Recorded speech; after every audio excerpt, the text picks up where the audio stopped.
the most dramatic trade machine Tuesday ever. Gerald's been working the numbers to find a deal for Deandre Ayton, but can he come up with one in time?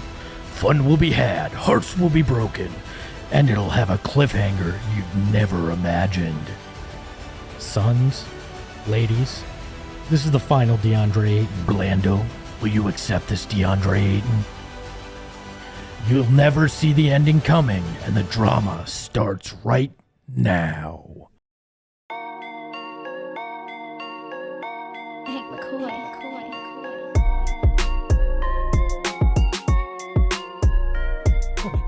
Oh my gosh, what an epic intro into today's Trade Machine Tuesday episode. Hats Wow. off to Espo Bravo, on that one. That's Espo. great.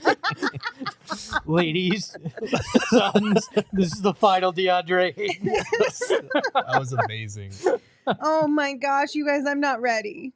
She wasn't ready.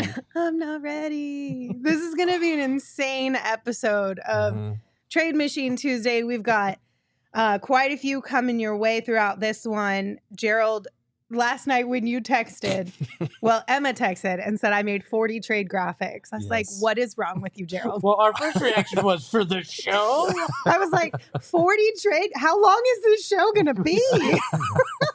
We're going to be here all day. Yeah. I've been working on this one for a while, piecing it together piece by piece, and I am my own worst enemy when it comes to restraining myself. So yeah, here we are. You are nothing if not thorough. Yeah. And I appreciate that about you. We are not going to talk about all 40 trades that Gerald put together over at Go PHNX. I'm sorry. 41. Oh, 41. Sorry. But you can go read all 41 at gophnx.com if you'd like to. Instead, we're going to talk about 15. I feel like 15 is still a lot to squeeze in here. It's like still amount. Too many. It's a lot. All right. So here we go. Hold on. Before we do this, Emma, hit it. Trade Machine Tuesday. What? You're a brat. And you're a brat. And you're a brat too. You're all brats. Hell yeah. Yes. New Trade Machine Tuesday video just dropped. We're all in today. That's oh amazing. my gosh, that's hilarious. As much as I enjoy that, did anybody else get creeped out about the way that my mouth on the cartoon was moving? Because that was a little bit weird. Nope. I applaud Emma worked really hard on that.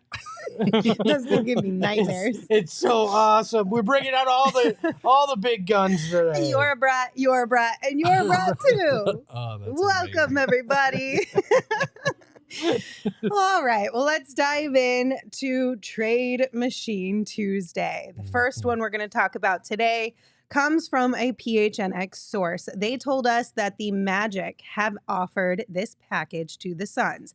The Suns will receive Wendell Carter Jr., Jonathan Isaac, and Bol Bol, and the Magic will receive Deandre. And now, just something to note, this offer did come before the Bradley Beal trade was reported.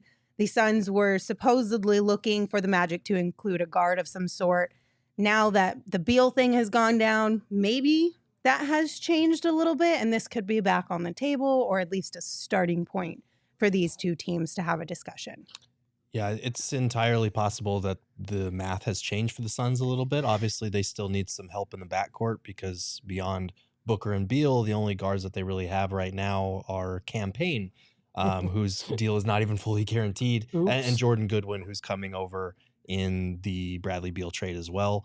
So you could use a little bit of help in that regard, and the Magic have a couple of younger guards that you might target. I don't know if they're interested in DA to that extent to give up one of those guards. A lot of Magic fans, and this is not going to be a surprise, another team reacted to a trade and didn't like it.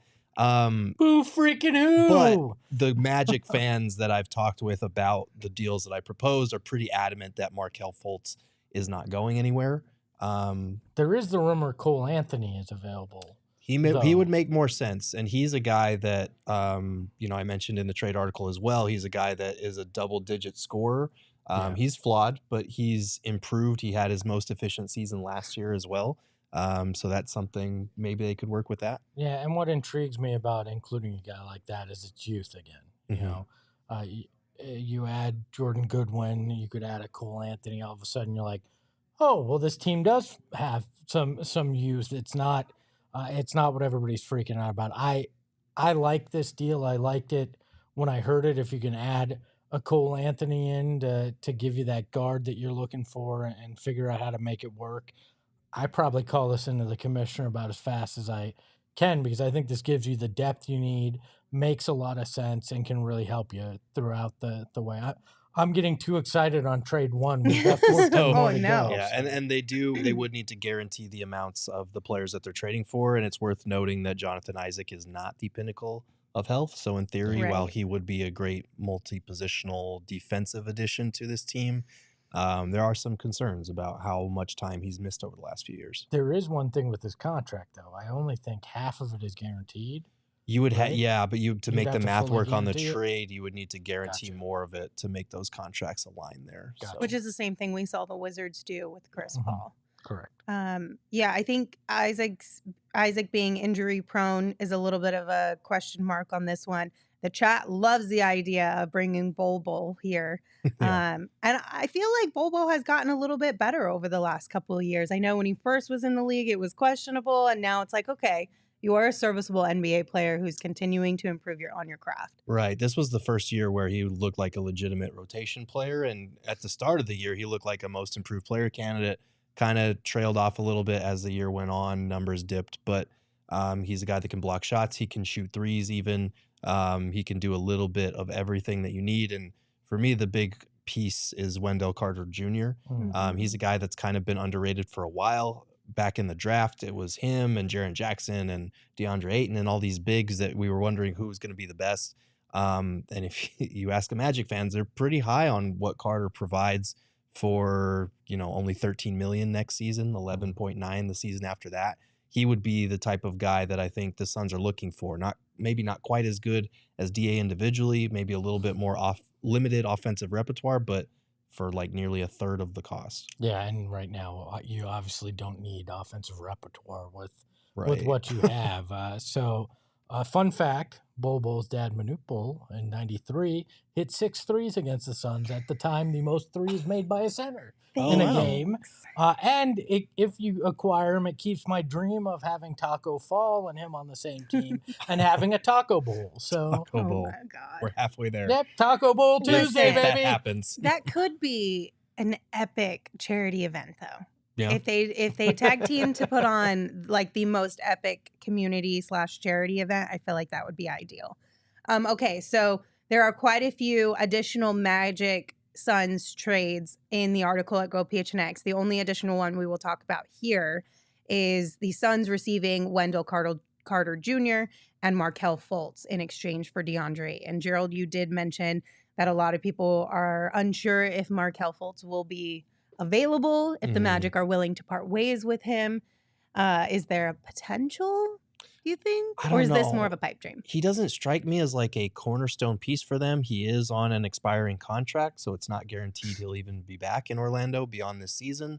I felt like Jalen Suggs is obviously more off limits, Paulo Banchero off limits. Obviously. But like in terms of guards, Fultz is like, he's finally proved himself as like a starting caliber guard. He's not the number one draft pick we were expecting. He's not the phenom that we were kind of hoping to see. But he is a good point of attack defender. He can run offense. He can play off the ball a little bit. Does a little bit of everything on both ends of the court now, which is something that you want. He's still young. So I understand why the Magic might be content to just keep their young nucleus intact and keep going with that. But if you're the Suns and Fultz is available, like Carter and Fultz is a pretty good return for DA in terms of getting that starting center on a lesser contract, getting a guard that you can play as a combo guard. You can play him as a point guard wherever you want to put him. And he will be that point of attack defender that the Suns could use maybe in their starting five, even if they are a little undersized. You look at it, though, and we were talking about this beforehand. If you're looking at a guard, you're likely looking at that for the bench, right? Because you get very small, very, very quick if you trade for a point guard and then you play Beal, Book, and KD all together. So do you think a Fultz or a Cole Anthony fit maybe that 6-man, fit that bench point guard role there? I think either one could do that. I think Cole Anthony probably fits that mold a little bit better in terms of a bench scorer who can just come in and get buckets without, having a conscience about the shots that he's taking. Fultz strikes me as more, he would have fit better, I think, before the Beal trade. I just still don't think he's a bad fit if he's your backup point guard. But yeah, and I don't, like I said, I'd be surprised if the Magic made both of those two available in a DA trade, but you just never know how an opposing front office is going to value it. Well, and especially now because we knew that the original trade that we brought up was something that was offered before the Beal trade. Now that reportedly anyway, more teams are calling the Suns, inquiring about DeAndre, and that could potentially up his value as well because now you have more competition. Right. Fun fact, same year Bol hit 6 threes against the Suns, or Manute Bol, Cole Anthony's dad, Greg Anthony, started a massive brawl between the Knicks and the Suns. So there's another fun time. You got all the fun All of the facts ties today, today. Espo. Do we have a fun fact for every single one of these trades? You should have done that. I should have. You really should have. Would have And I had actually- 41 fun facts. I made fun of Greg Anthony for the shirt he was wearing. He was injured during that fight, and he responded to me on Twitter about it. So Oh, really? He said, "Yeah, that shirt was ugly. It had had like boat theme." It was So he nautical agreed theme. with you. Yes. Yeah. So, All right, nice. Gerald, do you want to break down our next trade? Yeah, sure. So the next one that we have here is a Mavericks offer, something close to a Mavericks offer that a source told us has been a standing offer since the end of the season. Tim Hardaway Jr., Josh Green, and the number 10 pick in this year's draft for DA. The Suns haven't yielded on this, obviously, and I kind of view it as something of a last resort. That package that we were told by the source has been on the table for a while now. Doesn't work financially. You have to throw in a Maxi Kleber or Davis Bertans, at which point you would need to include campaign if you're going with Davis Bertans. But this kind of feels, I don't want to say bad because they are getting a top 10 pick out of it. It's hard to feel as good about a top 10 pick considering the way the Suns have treated the draft recently. And maybe they immediately flip that pick somewhere else. But this would be a situation where the Mavs draft that player that the Suns want and then trade him to him after the fact. Right, because within all of this, I guess that's the biggest question. DA still has the no trade veto power until July 1st, technically, right? 15th. Yes. Which I know that the conversations we've had around this ahead of time is, if he says no, well, then we just trade him on July 15th. But when you incorporate picks within these moves, now it's a little bit more, there's a little bit more behind the scenes that needs to go on to make sure that that person is selected that the Suns want and all of that kind of stuff. the feeling I got about this too was that the Suns weren't overly keen on it. They were hoping you could then take those pieces and flip it for something else.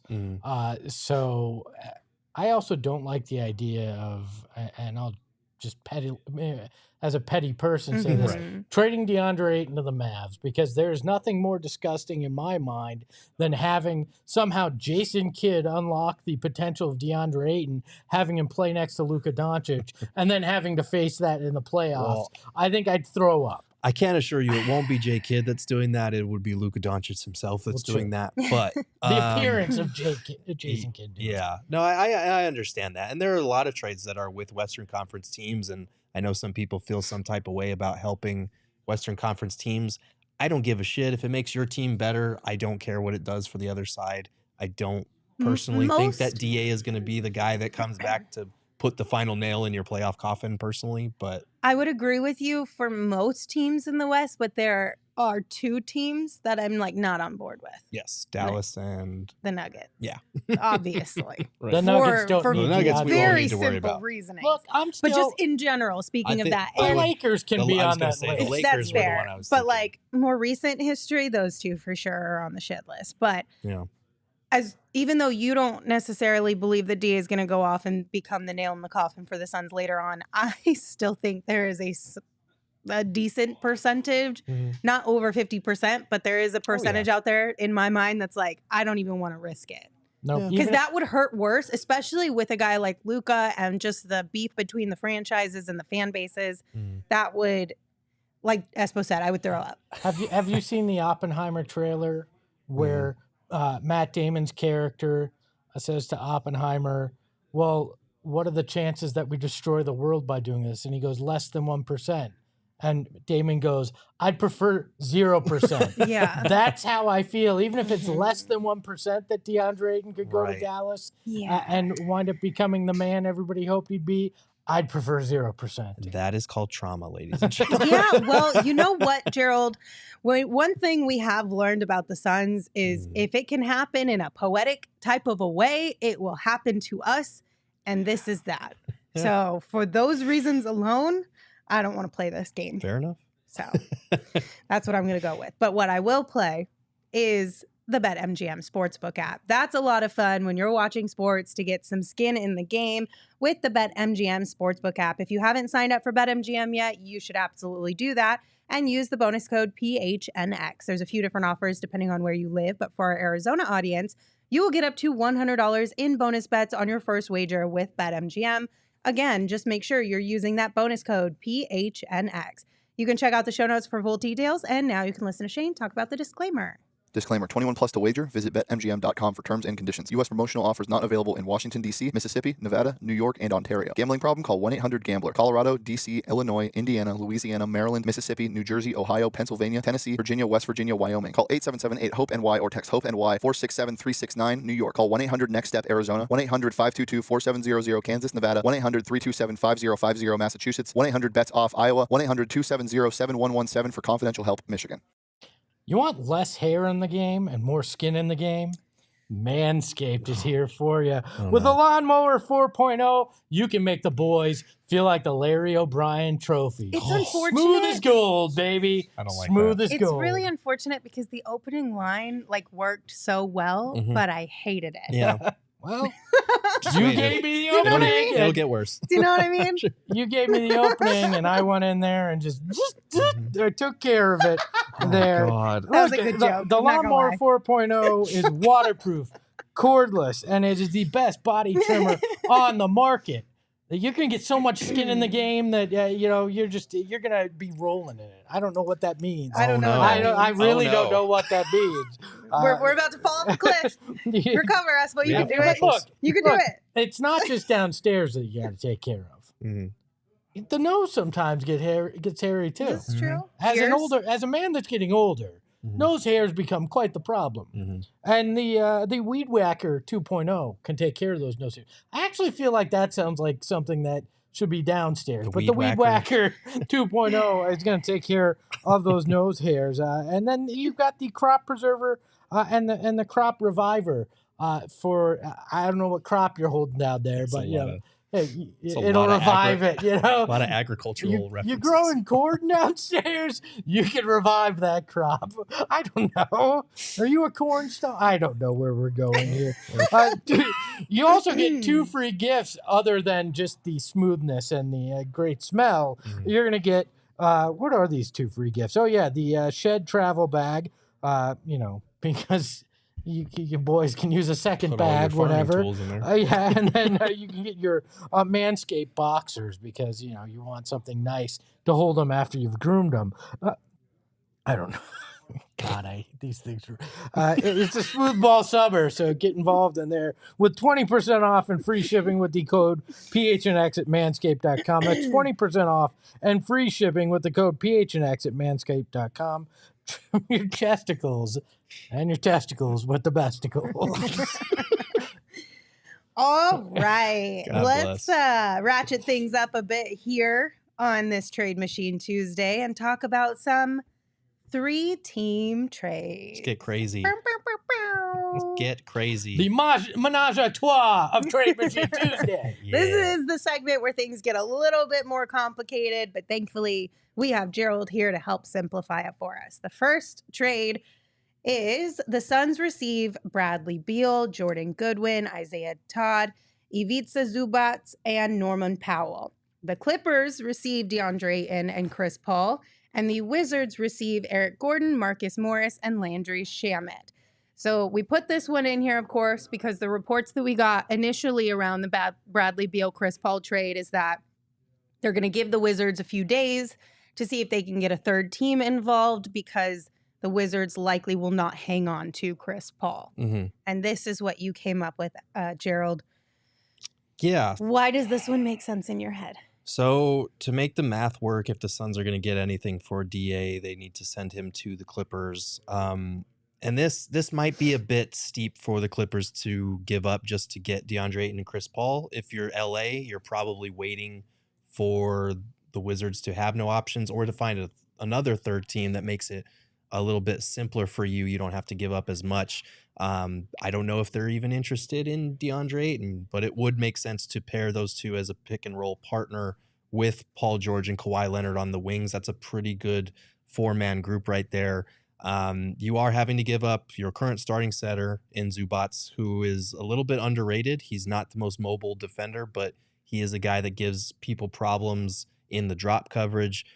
He's a good rebounder. He's still only 26. He's on a very manageable salary. And then Norman Powell, you get a bench scorer that you can rely on, kind of this microwave guy who can come off the bench, which we all know last season the Suns either didn't have that or they didn't trust the guys that were in that particular mold. So I would like this. I don't know that the Clippers are going to give up, Zubats, Powell, Eric Gordon, Marcus Morris for DA and Chris Paul. That's 4 rotation players. But if you can turn Ayton into Zubats and Powell, that's the best you're going to do from the Clippers, at least. First of all, thank you for not trading one of the Morai here. I would have Oh, well, that was a different trade, but we're not going to talk about that one.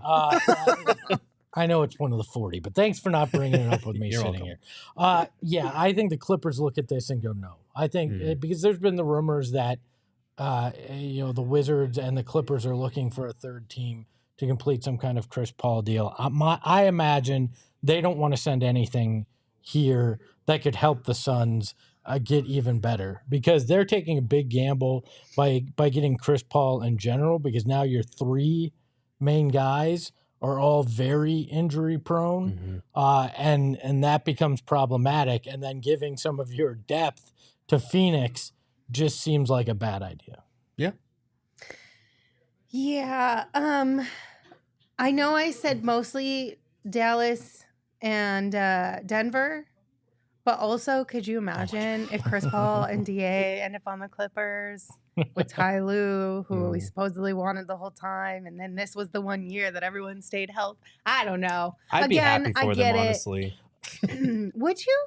Get off the set, Jared. I would. Chris For Paul them? and DA. No. Everybody talks about how much. Or Chris you mean Paul. for Yeah, Chris for Paul, Chris and Paul and DA? DA, I not thought for you the meant for the Clippers. Clippers. No, I don't care All about the right, Clippers. that's fine. I'd be happy for Chris Paul and DA, especially with, in recent months, the amount of shit that they've taken. That's but I fair. understand That's That is fair. fair. fear behind it, for sure. I thought you were committing blasphemy and saying No, you'd no. feel good for an LA team winning No, a title. It's always beat LA. All right, Come on. okay. Yeah, no, but I get your point, and I think that's a whole larger discussion we won't go down the rabbit hole of, but I do think that I tend to lean towards the side of still rooting for individual players. Sure. There are exceptions, of course, who leave the Suns Right. versus being like, you're gone, you're dead to me. I don't really like that approach personally, I root get for it, laundry, and but I that's don't like it. All right, next up, we've got the Suns receiving Clint Capella, Sadiq Bey, and AJ Griffin. The Raptors receiving DeAndre Ayton, Bogdan Bogdanovic, the number 15 pick via Atlanta, the 2024 first-round pick via Sacramento, and a 2028 first-round pick. The Hawks receiving Pascal Siakam and Malachi Flynn.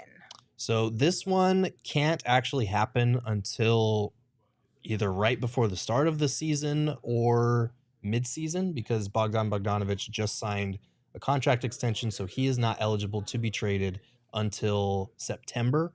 He didn't sign that last offseason? No, so Okay. he's ineligible for a trade Gotcha. until September. So this is kind of a trade that maybe you examine down the line if the Raptors don't do anything with Siakam, if the Suns keep Ayton and it's just not working out under Vogel, he's not reviving him the way that we were hoping. But this is something that, and at that point, obviously the number 15 pick in this year's draft would be a rookie that you're including there. But this one's kind of low-key interesting to me because I feel like maybe the Hawks are giving up too much. They are giving up 3 first-round picks to bring in Siakam. They're also giving up Bogdanovic, Capella, Sadiq Bey. They're giving up a lot of players. They're giving up a lot of draft capital for Siakam and a throw-in, basically. Yeah. But I like the general framework. Like Clint Capella is probably as good as you're going to get in terms of the type of center the Suns should be trying to place Deandre Ayton with. His rim protection would be exactly what Frank Vogel's looking for. He's a better rebounder. He's a rim roller. He'll set good screens. Like, that's all the Suns really need out of that spot. Sadiq Bey is a sharpshooting wing who has been a little inconsistent with his change of scenery, but his role kind of changed in Detroit. Maybe playing on a winning team would really help him off the bench. Yeah, I'm looking forward to sitting by the dock of the bay.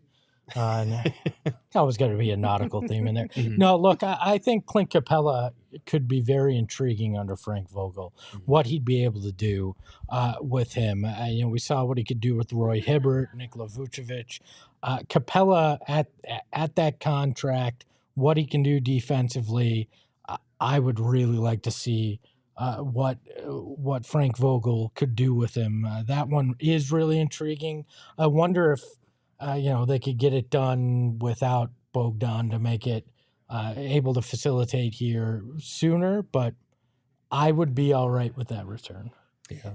I would just like to see the Raptors make a move one way or the other, because we've been talking about the Raptors making a move for what seems like forever now, and at some point they might end up becoming the too little too late kind of Right. situation. And if we are able to capitalize on them actually making a move, then I'm all on board with that one. Yeah, Raptors and Hawks are both teams that strike me as teams that need to make a move. Yeah, the rest of before the it's too league late. has no idea what Toronto is Yeah. aiming for at this point, so a I little think clarity would be nice. I think the biggest question mark here is Atlanta bought in that Trey Young can get them where they want to go, because this is very much saying now is the time. Right. Like the Suns went in on it. If they're not confident in Trey Young, there may be hesitation to the move. And it would be fair. But a trio of Trey Young, Pascal Siakam, DeJounte Murray, it looks good on paper, but you're right. If they're toying around with the idea of trading him, this all is moot.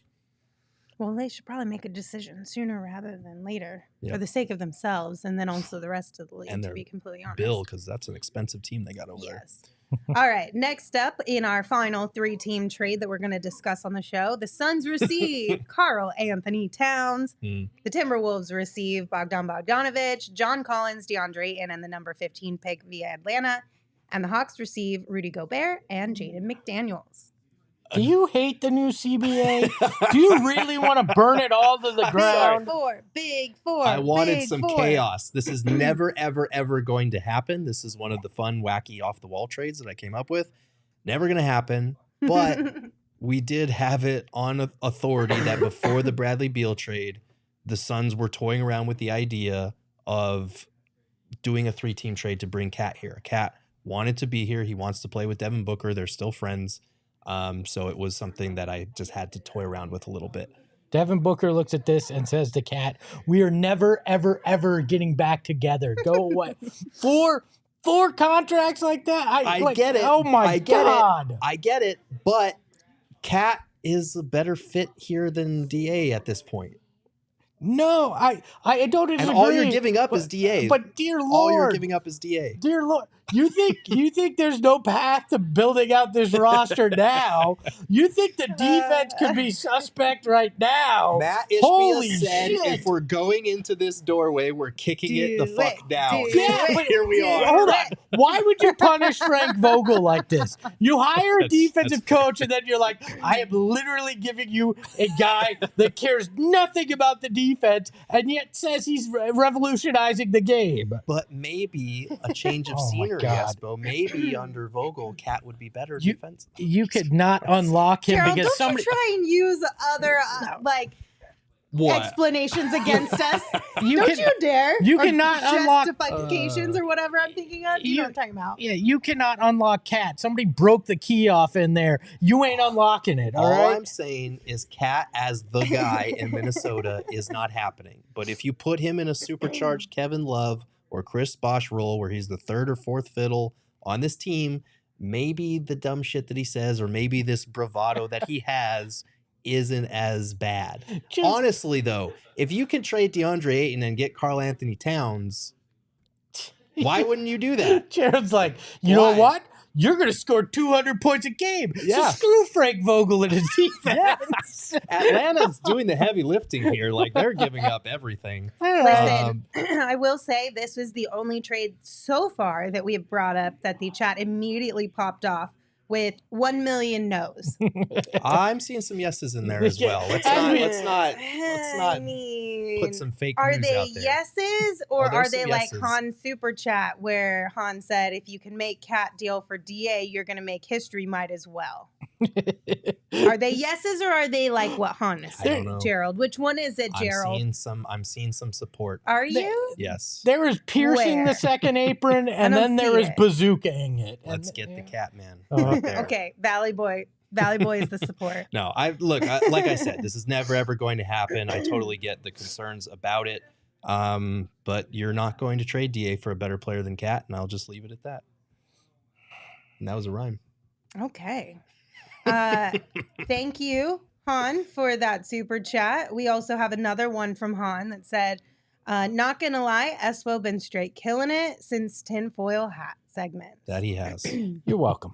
what I'm Espo here did put for. out a new tinfoil hat segment today. If you haven't watched it, it's in the Discord and it's also on our YouTube channel. And the actual hat that he is wearing is pretty legit. So And I'll give you props there. and the theory is one that I actually don't think is insane this time. The more I thought about it. So Yeah. Well, so make sure you, after the show is done, you grab a Four Peaks beer, you go watch some tinfoil hat theories with Espo, and you just lean into the fun times. Also, while you're at it, make sure that you visit 4peaks4teachers.org because this year, 4 Peaks is giving away 11 $1,000 cash grants, and one lucky teacher will also win a teacher's lounge renovation provided by 4 Peaks. If you want to nominate a teacher, again, just go to 4peaks4teachers.org, but do it sooner rather than later because nominations are due June 30th. You can also check out at 4 Peaks Brew or at 4 Peaks Pub on social media to keep up with the latest at Arizona's hometown brewery. You do have to be 21 years or older to drink 4 Peaks, and we ask that you drink responsibly. Also want to say thank you to our friends over at Mountain Mike's for delivering us lunch today. It's like I forget every week because they tell us, hey, we're going to have pizza today on Tuesday from Mountain Mike's. So come hungry. Mhm. And then on Tuesday, I forget that Mountain Mike's is going to be here. And when I walk in, I'm like, oh my God, what a great surprise. Because Yeah. Mountain Mike Pizza is sitting in the break room. And I've told you guys a million times, but I'll continue to tell you, Mountain Mike's has really good ranch dressing. So if you want to check them out, head over to mountainmikespizza.com or to their Mesa, Chandler, or Tucson locations to place your next order. And as a reminder, new diehards get $50 voucher upon signing up to Mountain Mike's Pizza. So just another reason why you should become a PHNX diehard. to Chris in the chat, just want to say, you're welcome, Chris. You're welcome. Says Espo, you say thank you when you get a compliment, not you're welcome. God bless. What you can say I you're say welcome to us? except you're We got welcome? Espo singing Moana now. I think every single show this week and the shows that he was on last week, he has sung at least Yes. once. Oh yeah. I'm feeling That's good. his thing. Feeling good. That's his thing. Don't rain on Like my you- parade. Oh, I'm Like you not. should. I was just making a point. Okay, so we know the Pacers loved DeAndre in last summer. Yes. Do the Pacers still love DeAndre in this summer? I have no idea, but our source told us that he's got a fan at least in Rick Carlisle, and they signed him to that offer sheet.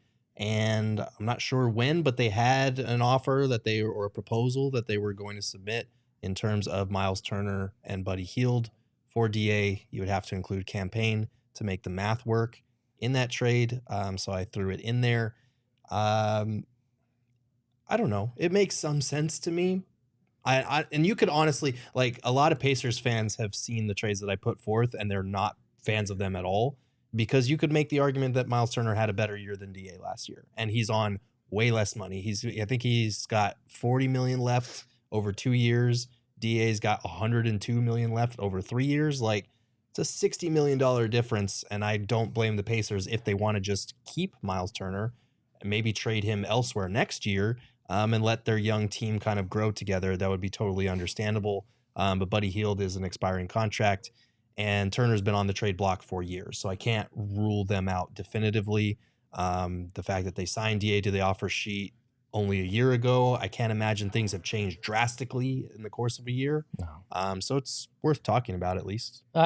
Vogel coached Miles Turner too briefly in Indy, so there may be some interest there. I think this is one of the better values you're getting. I personally feel bad for Campaign because he's just become you have to add him in to make the math work guy. But that's not his fault or our fault. No, I just feel bad. We only have so many dollars to work with here. He's the math ain't math, so throw him in so it does guy now, and I feel for him. But I think this has some intrigue because Buddy Hield, as you were mentioning earlier, is that when we're talking about the Clippers, the Suns didn't have that firepower off the bench. Hield is a guy that can do that and can do that from deep, so that's intriguing as well. Somebody in the chat said Gamble is now reporting that the Suns are leaning towards keeping Deandre Ayton. I love my guy Gambo, but I believe this is what we call subterfuge season,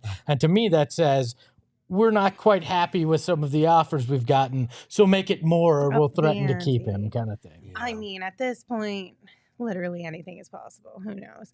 But that was a mixed bag of emotions in the chat for that trade. So if that one wasn't your cup of tea, might I interest you in Miles Turner and TJ McConnell instead for Deandre Ayton? Yeah. Is this one? I think people will be more excited about Hield because he is a shooter. He's a scorer off the bench. I think a lot of people feel like the Suns definitely need that. And I understand the need for like bench pieces, depth pieces. McConnell, if they brought him here, he probably wouldn't be starting just because I think we're fully leaning into the point book era now with getting Bradley Beal. And McConnell's a high-end backup. He's one of the best backup point guards in the league. I think he would be a Campaign upgrade in terms of his defense, facilitation. He's just one of those glue guys that knows what teams require of him and does it. And, for the U of A fans, it would be sad to see DA leave. At least you're getting another one in return.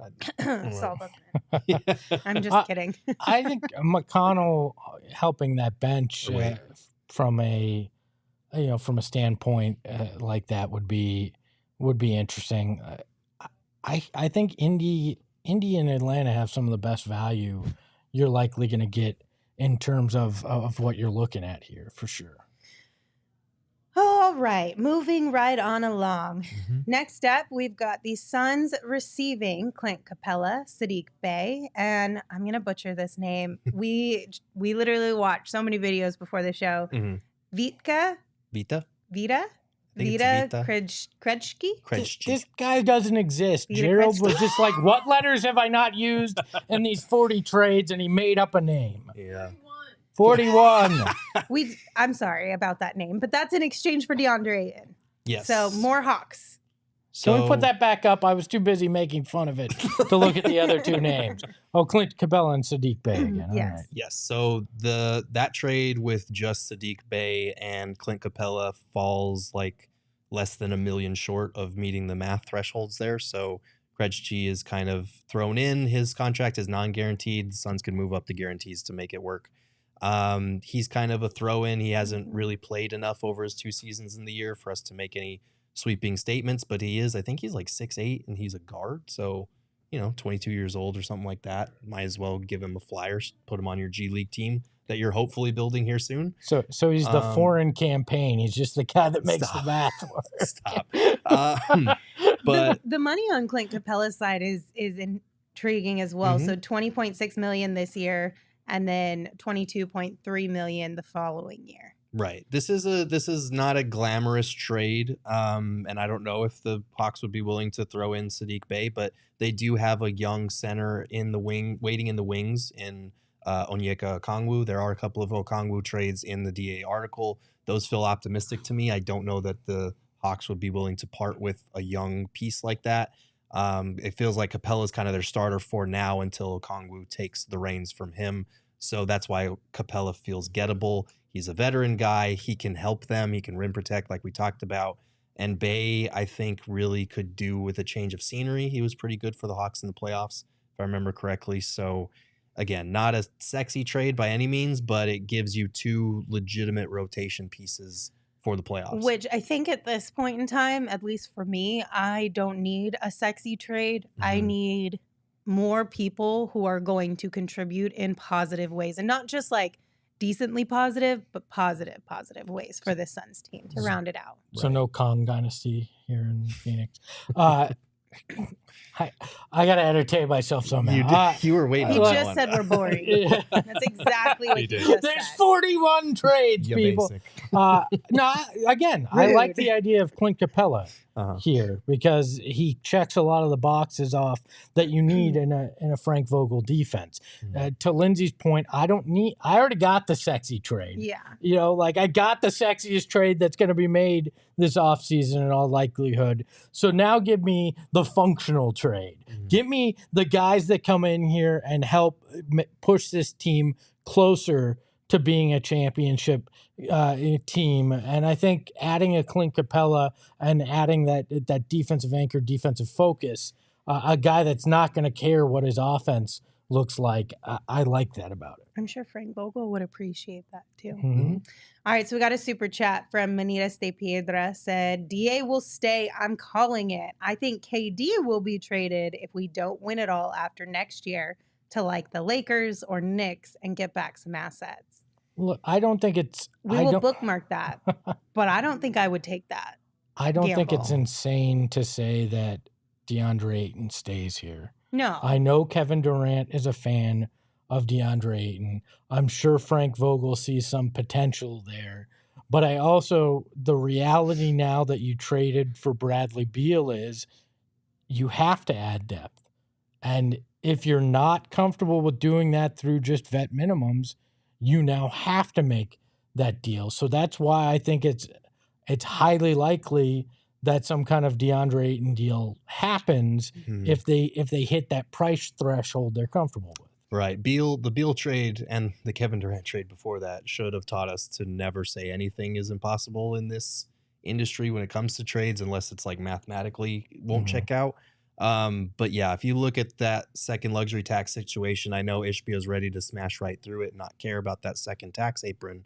But at the same time, like, you need depth to round out your roster. I don't know that DA, what he provides on the court, even under Vogel, is enough to justify the $32.5 million he'll make next year. Yeah. And so I think if you can turn him into 2 or 3 rotation pieces, the Suns have long been queasy about paying this guy max level money. I've always thought that they think they can get by with 80% of what he does for a third, 2/3, half of the price. So To be fair, there was that.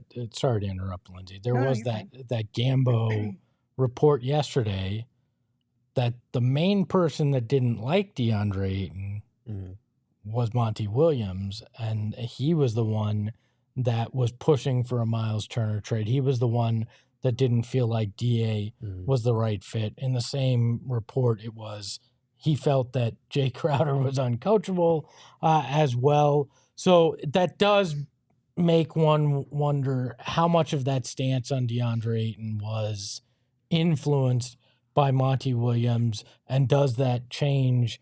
I like I said, I still think if they get the right price, they're going to move DA, but it's another wrinkle in all of it as well. Yeah, I mean, it's definitely interesting, but you also can't ignore the reports, at least as far as the rumors kind of go, that there were players in the locker room who also were frustrated with DA. See, it's like the unfortunate side of all of this is we're getting it from so many different places that it's Monty was frustrated with DA. Kevin Durant loves DA. Ishbia is fond of DA. Other players in the locker room were frustrated with DA. So it's just kind of like, well, which one do you want to believe? Which one are you going to believe? Maybe all can be true at the exact same time. And and that's the thing, is like, it's hard to tell what's in the heat of the moment and what legitimately translates to the locker room in terms of I'm frustrated with this guy. Because if the report is that Kevin Durant loves DA, well, his body language in the playoffs sure didn't scream that when DA would mess up. Like, so it's hard to parse through this. That could just be KD's competitive spirit as well. So it's something that I don't think the Suns are just going to trade DA because guys are frustrated with him. I do think the hesitance on the front office's part to pay him after the finals run, to wait until he got an offer sheet to match it with the Pacers before they paid him, it doesn't exactly suggest that like they're high on paying this guy max level money. That was before the shadow front office took Stop. took hold. So Espo, you're wearing a black hat right now, not a tinfoil hat. Okay. that Reel it means I on want in. chaos. I'm just kidding. You're not entirely wrong. Anyway, moving on to our next trade. In this one, we have the Suns receiving Malcolm Brogdon and Robert Williams III, and the Celtics receiving DeAndre Ayton and Cam Payne.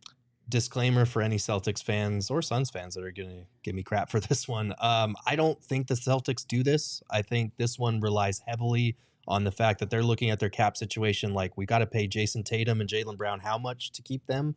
I don't think they want to trade Jaylen Brown. Marcus Smart might be a trade candidate, but he's kind of the heart and soul of their team. I think if you look at their contracts and who's making what and who's somewhat expendable but also has trade value, Malcolm Brogdon makes a lot of sense. And there's been a report Suns have been interested in him. So. Yes, there is that report as well. He's long made sense as a trade target, a free agency target for the Suns. He's a guy that you could bring in off the bench, reigning sixth man of the year. And I know that a lot of Celtics fans are really high on Robert Williams because he's an elite rim protector. He's extremely efficient around the basket, alley-oop threat, all this stuff. He can't stay healthy. Like, he can't stay on the court. And so I do think you have to wonder about that, because as much as they might value what Williams brings as a rim protector more than DA, like, if you can't stay on the court, availability is a skill. And Al Horford is getting older. You can't rely on him forever either. So maybe this is a situation where a change of scenery does everybody involved some good. Again, though, getting DA and Cam Payne for Brogdon and Williams, I'm not sure the Celtics are maximizing their value there. I like this one. I mean, I agree. The Celtics are probably the one that says no, but we should love this one. But Brogdon being, a great guy off the bench, very good defensively from a point guard standpoint. You get the defensive center. You're not gaining additional players. It's a 2-for-2, but you're gaining a better point guard in Cam Payne, and I don't think you're giving up. You're actually probably gaining on the defensive end here. So yeah. All right, this next one I actually kind of really like. So we've got the Suns receiving Steven Adams, Tyus Jones, Santi Aldama, and the number 25 pick in exchange for DeAndre Ayton. Now, Steven Adams, of course, was injured last season, missed quite a few games. He only played 42 last year because of that PCL sprain that he was dealing with in his knee. Is it Santi or Santi? Santi. I think Aldama? it's Santi. Santi. He's 22, so he's a young guy, right? And then Tyus Jones, he averaged 10.3 points, 5.2 assists, and 2.5 rebounds in 80 games last season. But if Steven Adams is much better, I really like these two guys. Oh, a Steven Adams, Jock Landell Let's center go. combo. I'm in. Let's go. Oh my God, that seems like some kind of buddy shit-talking movie. between the two of them, Oh, fantastic. maybe Jock will work on the facial hair a little bit more, inspired by Steven Adams. This is a good haul that you're gonna get here. You also get the 25th pick, which I get it. It's the end of the first round, but it's also an asset that you don't have right and now. the Suns were rumor was that the Suns were looking to move up into that 20 to 30-ish range. Right. So I think check that box too. I think this is a nice haul for the Suns. They get Tyus Jones, who's a point guard who can be your backup, but might be ready to make the leap as a starter. Maybe not here in Phoenix if he's traded here. Steven Adams is a walking brick house in terms of the screens that he sets and how physically he rebounds. He's an underrated passer as well. He's still not even 30 years old, which is kind of crazy because he looks like he's like 35. And Aldama is a rookie who was quietly had a good first season for the Grizzlies. He's a stretch big, shot 35% from deep, 6'11". I think this might be a little bit too much for Memphis. Maybe you swap in John Conchar for Aldama instead. Maybe you go with the number 45 pick instead of number 25. But it doesn't hurt to call and ask about these types of things, because if you're getting a quality floor general in Tyus Jones and a decent big who can rebound and do the little things like Adams, that's not bad. You are required to call the paint down under if this trade goes down. So I think that's fair. Hello in the chat also brought up that Saul doesn't believe that Adams could beat up Shannon Sharp. which, of course, if you remember that happened, their little Yes. sideline kerfuffle, and then everyone had the conversation who would win in a boxing fight between the two of them. Look, And it was all good, lighthearted Shannon enjoyment, Sharp, but Saul was wrong. Shannon Sharp's still cut, and at his age, it's He's probably also old. it's though. probably roids, which means rage comes with that. So a fight might not be. I'm not throwing any shade at Shannon Sharp, but he is older. Mhm. This is So true. just, I'm going to take age. I feel in like this one. punching Steven Adams in the face would be like punching one of those Easter Island statues in the head. Like He would do nothing. you're just gonna break your jaw. Yeah, Just absolutely. seems like a bad idea in Yeah. general. All right, we did get another super chat. This one came from Trevor. Trevor, thank you for your super chat. Said, need to move on from DA. Not only did he have issues with Monty, but with Book and KD as well. Did not want to listen when they were getting after him. Like we said, there's conflicting reports out there talking about Kevin Durant really liking DeAndre Ayton. There are reports saying that players in the locker room were frustrated with him. And then, of course, the Monty DA shenanigans. We don't know for certain. Obviously, you can read body language on the court, like you said, Gerald, but you don't know how far that extends. Mhm. If it's just heat of the moment, I hang my head and get frustrated with you guys all the time. Right. But at the end of the day, I still love you. Like every Manscaped ad. You know what I'm saying? Like, Yeah. But That hurt, Gerald. I was talking from her perspective. You can't save 20% or get free shipping at manscaped.com anymore. I'm you removing cannot. that from you. Damn, Yes, that's rough. no, you cannot. Use the code screw you to get absolutely nothing. But you know what you still can do, Gerald? What's that? You can get some goodies from Circle K, including fantastic gas, amazing coffee, a great beer and snack selection, and of course, my favorite, Polar Pops. Do you think if I get him a Polar Pop, he'll forgive me? Or Oh, Yeah, he I'll might. give you a Polar Pop if you know what I mean after insulting me like that. hey, Hey now, give me a Polar Pop. straight to the moon. Make sure you're not missing out on all the great stuff that Circle K has to offer. And right now, if you text PHNX to 31310 to join their SMS subscriber club, you're going to get a buy one, get one free offer on 32-ounce Polar Pops. So head to circlek.com/store-locator to find Circle K's near you. To quote the great Kevin Durant, not Dr. King, Kevin Durant. Oh, there we go. Hate drives me. Too much love will kill you. Mhm. To which Jock responded, not wrong. And that's That's how true. I'm feeling right now. So what you're saying is KD and Jock are best friends. Yes, That's what I heard, besties. right? That hurts me as well because I'm Jock's best friend. sorry, but if Espo. KD replaced me, You can have fine. more than one best friend. It's allowed. It's 2023. We've already moved don't have- past this idea that I you can don't only have have one any. best friend. Good cover. Yeah, exactly. Also, guys, exciting news. Tomorrow is June 21st, which means OG's brand new flavor, Pink Lemonade, officially becomes available.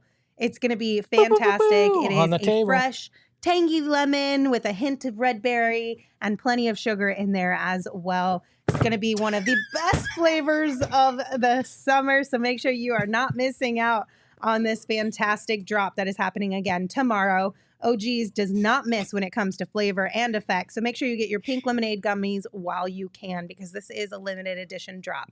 Check out OG's online at ogsbrands.com and on Instagram at OG's Brands. You can also find their products at your local dispensary, but you must be 21 years or older to purchase. Max threw a fucking rocket at you. Yeah. Espo Like- asked for the lob and he hit him with a bullet. Let's say pass. that the soccer guy doesn't know how to throw a ball with his hands. Surprise, surprise. Surprise, surprise. That's a little spicy today. All right, we've got a few more trades for you guys to Home round stretch. out the show. As a reminder, again, if you want to dive into all 41 of them, head on over to 41! gophnx.com. Sorry, that's Okay, go PHNX. in this one, we've got the Suns receiving Terry Rozier, Cody Martin, the number 27, and the number 41 picks, and the Hornets receiving DeAndre Ayton. Yeah, What this say one, you?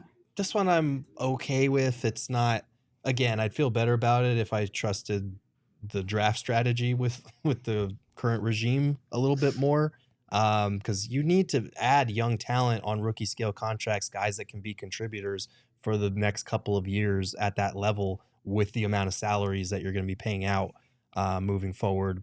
But at the same time, like Rozier, I feel like he would be good in a more limited role. Like he's gone to Charlotte. He's put up near 20 points a game over the last few seasons.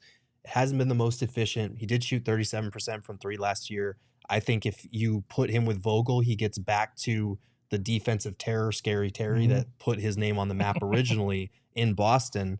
And I think maybe that makes it more attractive. Cody Martin, he's not his brother Caleb. He is coming off multiple ankle injuries and surgeries. So he might not be a rotation player anymore, but he was good before that happened. Decent enough at least to play on the wing, 6'6" guy who can shoot and defend a little bit. I get why people are probably not going to be blown away by this one though.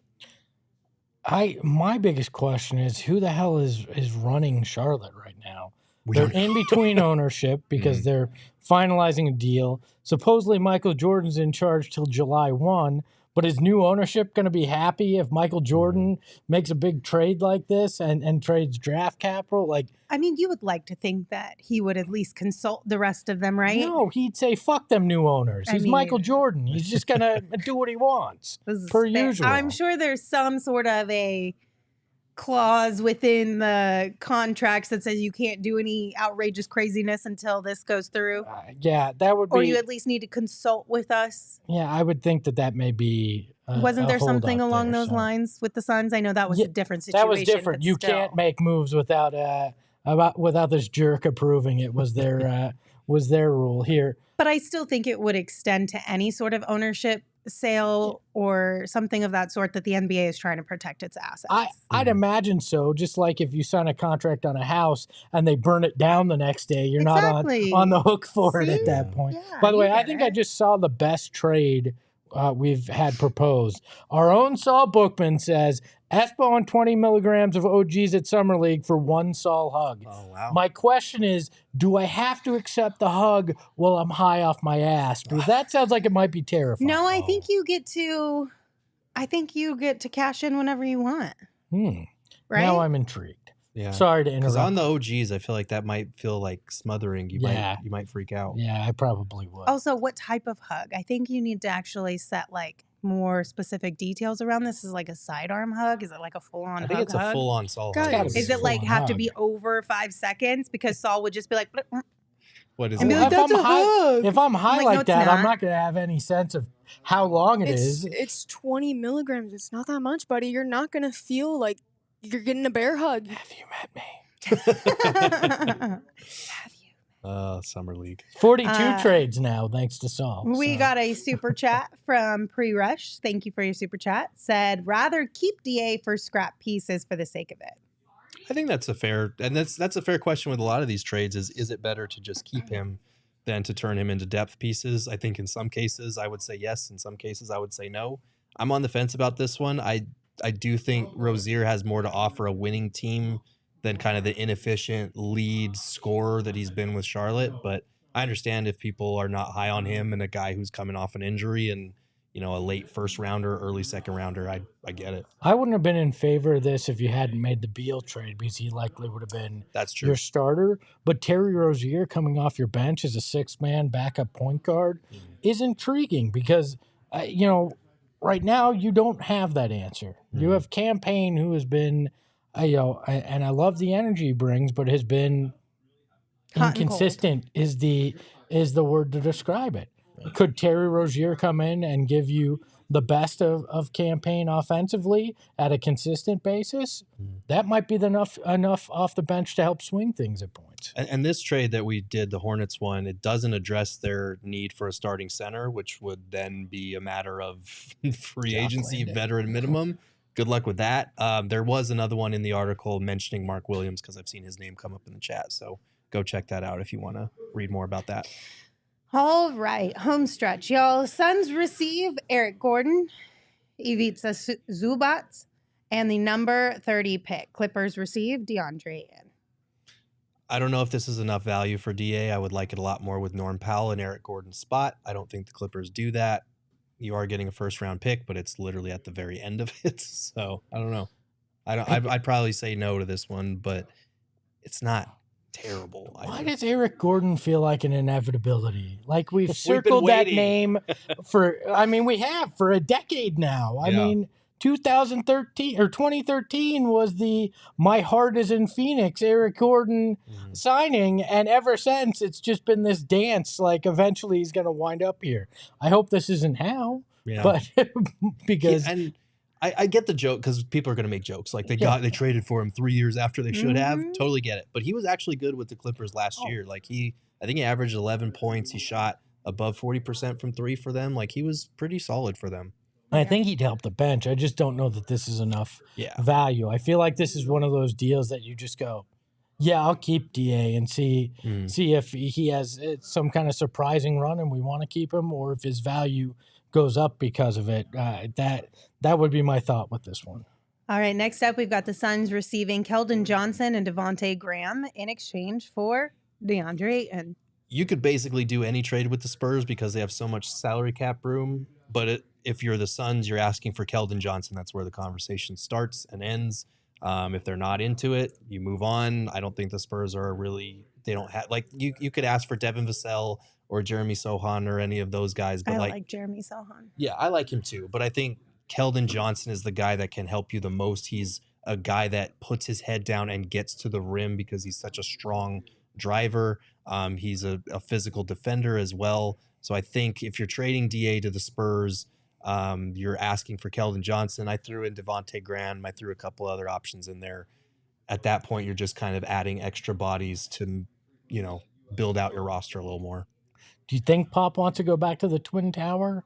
So there was a rumor, though, that Right. the Spurs didn't want Wemby to come in and immediately start at center for them, that they wanted to kind of ease him into that role. So I get this. Yeah, I mean, the guy has to run around in the shower to get wet, so I understand the impulse to save him from the physical beating he's going to take if he's starting center for a full season as a rookie. Yeah. There was a report from Jake Fisher that was saying the Spurs are looking for a starting caliber center to kind of spare him from that. I get that, but the investment you'd be making That's true. in DA for as many years as you were, it sounds like they want a stopgap. That's not a solution, and I feel like that would be prohibitive for them to do this. Which is ironic because they just traded Jakob Poeltl away, and he probably would have been good in that Perfect role. option for that. Exactly what they needed.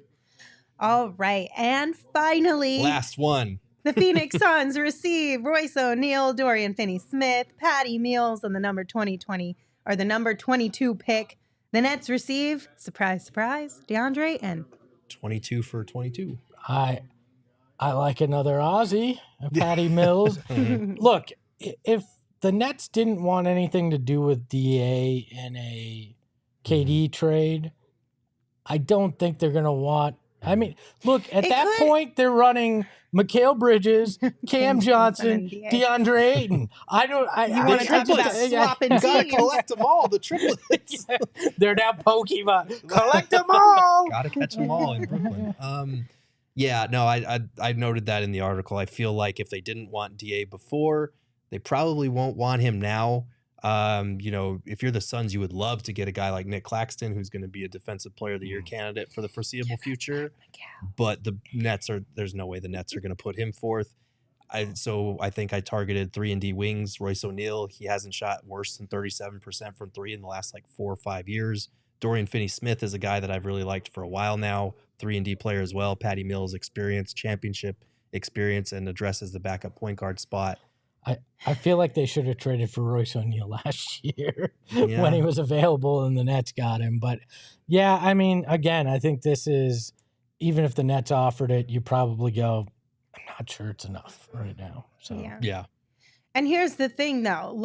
We've had a couple people in the chat be like, these are so Suns-y type of trades. Can we get some more realistic ones?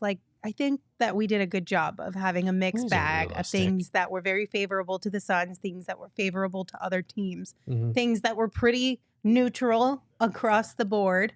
If you didn't like them, then I would suggest going to gophnx.com and reading the other, 36 trades? And see if those ones are ones that you Or like. send me your trades because, I love looking at trade options, and this stuff, contrary to popular belief, is not easy. So It's not.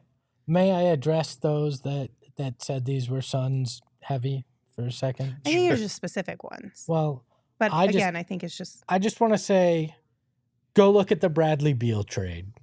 None of us ever thought Chris Paul and Landry Shamet would land you Bradley Beal and a young up-and-comer with Jordan there. Like nobody thought that was going to happen, and it did. Yeah. So anything is possible. And we try to present, like I said, a pretty good variety of trades here, because at the end of the day, we don't know for certain what Deandre Ayton's trade value is. It could be something that is more beneficial to the Suns, and it could be something that is not. We don't know because we're not in those rooms, and we did share the ones that we had today here on the show that were kind of source-based. Mhm. So that does kind of give us a launching point, if you will, to kind of formulate these trades. But shout out to Gerald for putting in all the hard work on all of this. Before we say goodbye, we do have some super chats to get to from yesterday's episode that I want us to dive into. So we got a couple from Thomas. Thomas, appreciate you for sending those super chats yesterday in regard to the Bradley Beal trade. They said it's time to celebrate, and also that they have been a fan since childhood, since 75, and they just want one championship. Because I know we were talking about the desire to win for years and years and years, but at the end of the day, we got to get one to start. So we all just want that first one. Dynasties don't start when you have 0 championships. Exactly. They start with 1. Exactly. We also got a couple from Brian. Brian, thank you for sending those super chats yesterday. We appreciate you. They said, for years, people complained about Sarver being cheap. Now people are complaining out about Ishbia spending too much. Reminds me of people complaining about the heat just to complain about the cold. They also went on to say, I hate the talk about skipping steps, which has been launched our way as Suns fans quite a bit this year. Remember the timeline and crappy years? They had the homegrown team and went to the finals. It wasn't working, so they adjusted. Also, Chris Paul was gone anyway. Yeah, screw the steps. I'll take the escalator. Thank you very much. Yeah. Or hell, the elevator. Here's if the that's thing. way. Steps, like, who gets to define what those steps are? Right? No one. Isn't any move technically a step in some capacity? Yeah. I'm just saying. Brian also sent us another one and said, people are worried about the double apron, mortgaging the future when they have their own credit card debt, student loans, and payday loans to focus on. Damn, you didn't have to go at him that hard. Brian said, stop worrying about the Matt Ishbia's deep pockets and worry about your own. Relax, broke boys, he said. Damn. Thank you, Brian. And then lastly, we got a super chat from Jacob. Thank you, Jacob. Said, absolutely loved the move. Beal being a number 3 option is stupid good. For those complaining, let this play out. More moves coming. I'm done doubting. And I agree, Jacob. I think it's one.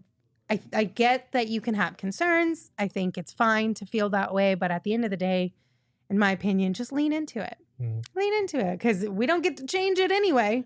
So we may as well have some faith that they have a plan. Just own the now. 3 years in the future will take care of itself. Yes. All right, guys. Any final thoughts before we say goodbye? I'm going to go sleep. I want 47 next Tuesday, Gerald. That's right, Gerald. All right, you got it. What do we do if they trade DA? There's nobody left to trade. I'm going to be... That's why we're going all in on this Trade Machine Tuesday, because the draft is this week. It makes sense to trade him before July and free agency and approaching that second luxury tax apron. If they're going to trade DA, it feels like it's probably going to happen here soon, so we had to do this now. Emma, play the video again if this may be one of the last times. We need to see your work again. Yeah, your work again.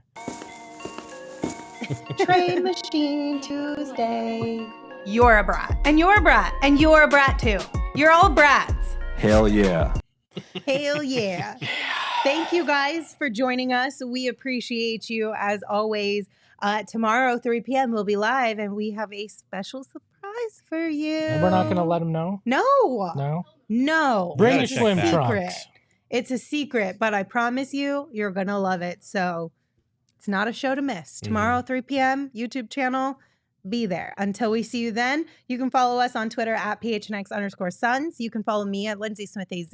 You can follow Gerald at Gerald Bourget. And of course, you can follow Espo at Espo. Espo, take us home. There's too many MFing trades on this MFing podcast. Oh, hey, yo, my lifestyle is retro. Tell the Phoenix Metro. Megas in control and he ain't never gonna let go. PHNX though, Lindsay, Gerald, Espo. Saw past the ball, we here to turn up the tempo. Got to understand me, y'all.